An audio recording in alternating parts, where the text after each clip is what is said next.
Kita beralih ke berita selanjutnya. Belum juga dibuka loket pembelian tiket pelabuhan Galala Ambon dipenuhi calon penumpang. Meski belum waktu penjualan tiket, namun sudah ada puluhan penumpang yang telah mengantre di depan loket pelabuhan penyeberangan Galala Namlea. Pantauan tribunambon.com di lapangan pukul 1:30 sore, Sabtu 7 Mei 2022, puluhan penumpang rela berdesak-desakan mengantri untuk mendapatkan tiket. Para penumpang tersebut diketahui akan melakukan perjalanan dari kota Ambon menuju Namlea, Kabupaten Buru. Untuk kapal yang akan berlayar yakni KPM Temi berdasarkan informasi yang dihimpun tribunambon.com. Loket penjualan tiket dibuka mulai pukul 3 sore hari. Namun para penumpang sudah mengantri sejak pukul 1 siang.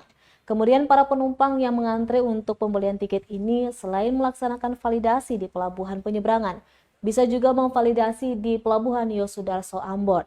Selanjutnya kapal akan berlayar dari pelabuhan penyeberangan Galala menuju Namlea pukul 8 malam.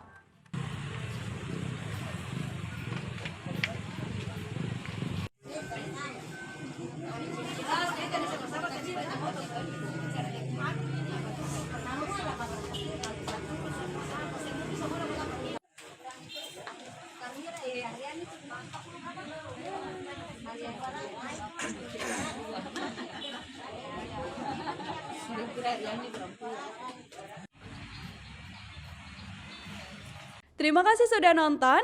Jangan lupa like, subscribe, dan share ya.